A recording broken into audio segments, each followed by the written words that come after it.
네, 안녕하세요. 국민의힘 최승재 의원, 양금희 의원입니다. 잘 아시겠지만 대선 국면에서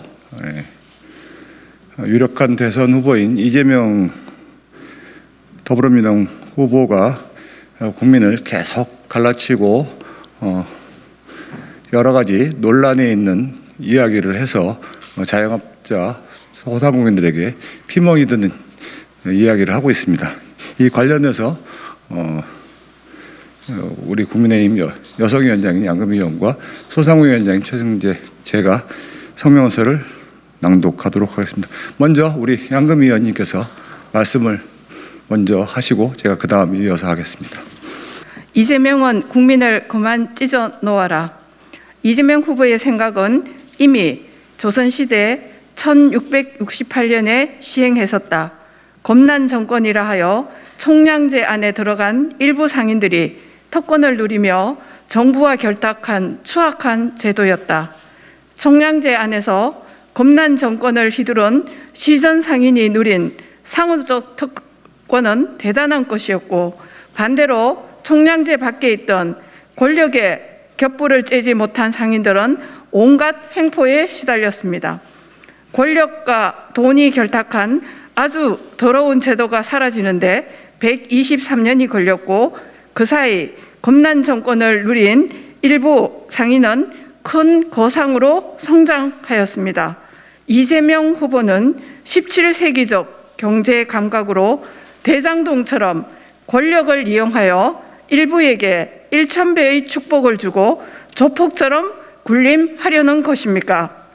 자영업 소상공인의 분노가 걷잡을 수 없이 커지고 있습니다. 지금 이재명 후보는 차기 대선에서 이런 여론이 자칫 커다란 위험 요소가 됨을 직감하고 그분의 특기인 찢어놓기를 시도한 것 같습니다. 자영업 신규 진입자들의 표를 몽땅 잃더라도 이미 절망의 늪에 빠진 자영업자들의 표를 얻어보겠다는 사악한 계산이 깔린 주장입니다. 이 후보는 다 자유라 정해놓고 마치 불나방이 촛불을 향해 모여드는 건 좋은데 너무 지나치게 가까이 가서 촛불에 타는 그런 일들을 막는 것이 국가 공동체를 책임지는 공직자들의 책임이라고 했습니다. 취직하려고 별의별 일을 하다가 안 돼서 목숨 걸고 하는 것이 개업입니다.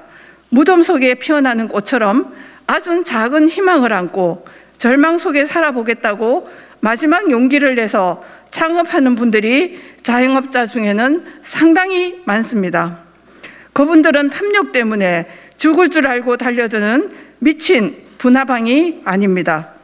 이 후보는 처음부터 그들을 그냥 장기에 휘둘리는 어리석은 사람들로 보기 때문에 사람을 나방에 비유하는 잔인함을 보입니다. 그래, 불에 뛰어든 너희들은 벌레였지. 이런 걸 던지면 덥석 잡을 거야 라는 생각이 깔린 듯 역겹습니다. 화천대유를 설계한 분이라 돈 냄새 맡고 달려든 파리 같은 분화방들을 체험해서 그런 말씀을 했다면 충분히 이해가 가지만 삶과 죽음을 매일 생각하며 지푸라기라도 잡고 싶은 분들을 향해 던질 말은 아닙니다. 이재명 후보는 물에 빠진 목숨이 위태로운 분들에게 플라스틱 빨대를 던져서 우롱하고 그 빨대로 표를 뽑아 내려고 합니다. 잔인한 전략이며 절망에 빠진 분들의 마음을 갈갈이 찢어놓고 오징어 게임처럼 을과 을의 전쟁을 유도하는 추악한 선거전입니다. 백보를 양보하여 과잉 경쟁 상황인 자영업을 위한 순수한 생각에서 나온 주장이라 하더라도 백종원 씨가 말한 조리사 자격증 같은 것이 훨씬 강력한 규제 수단일 텐데 이런 방향으로는 절대 생각조차 하지 않습니다. 표가 안 되니까요. 그러면서 대변인을 통해 백종원도 진입 장벽을 만들려고 했다며 총량제의 본질을 흐리고 있습니다. 총량제와 창업 실패를 방지하기 위한 보완책은 전혀 다른 것입니다. 25일 중소벤처기업부는 올해 상분기까지 누적 벤처 투자 규모가 5조 2,593억 원이라고 발표했습니다. 이 엄청난 돈 중 극히 일부를 창업하려는 분들을 위한 교육, 개업, 성장, 폐업에 이르는 자영업 전 생태 주기에 투입하자고 말해왔습니다. 그러나 이 후보는 검난 정권처럼 새로운 통제 권력을 만들어내겠다는 것으로 자영업을 하나의 산업으로 보고 지금보다 경쟁력을 갖춘 업종으로 자리 잡게 하자는 우리 같은 사람들의 생각과는 근본적으로 다릅니다. 또한 이 후보의 주장에 깔린 전제도 잘못되었습니다. 지금 자영업의 위기는 시장 포화로만 단정할 수 없습니다. 급격한 최저인상으로 4년간 자영업이 서서히 죽어가던 상황에서 정부의 영업 제한 조치로 치명상을 입은 것이 진짜 자영업의 사망 원인입니다. 급격하게 돈을 벌 수 없는 구조가 되면서 자영업을 하는 사람들은 자살로 내몰렸던 것입니다. 통계도 이를 증명하고 있습니다. 자영업 의존도를 의미하는 국내 총생산 GDP 대비 가계 영업잉여 비중은 이스라엘 10.9%, 영국 9.1%, 미국 8.4% 등으로 OECD 회원국 평균은 5.5%이며 한국은 6.1%로 영국, 미국보다 낮습니다. 통계청이 13일 발표한 자료도 이를 뒷받침합니다. 9월 고용 통계 동향에 따르면 자영업자 비중은 19.9%로 관련 통계가 작성된 이후 가장 낮았으며 전체 취업자 가운데 자영업자가 차지하는 비중이 사상 처음으로 20% 아래로 떨어졌습니다. 통계가 말하고 있고 지난 4년의 경험이 말해주는데도 시장이 포화 상태라 총량제를 해야 한다는 것은 무슨 이유 때문입니까? 지금은 매우 어두운 한밤중 같은 시기입니다.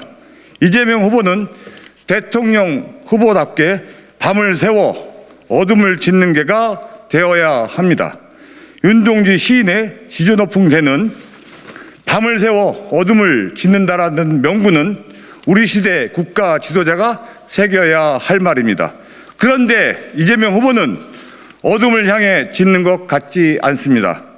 그는 대장동이라는 자신이 싼 오물을 감추기 위해 어둠을 향해 짓는 희띄을 하는 건가요? 그렇다면 그 지짐은 그냥 마을 사람들을 힘들게 하는 광견의 소음일 뿐입니다. 이번 총량제 발언을 들으며 그의 지짐은 끝없이 이어질 것 같다는 생각이 듭니다. 경쟁이 일어나는 우리 사회의 모든 분야에서 총량제를 언급하며 표를 얹고 을과 을을 찢어 놓을 것 같은 예감이 듭니다. 자신의 오물을 감추기 위해서 이재명 후보는 그만 짓고 그만 찢어야 합니다. 국민이 이 후보를 지조 높은 개가 아닌 그냥 개로 인식하기 전에 멈추시기 바랍니다. 광견의 끝은 마을 사람들에 의한 안락사이기 때문입니다.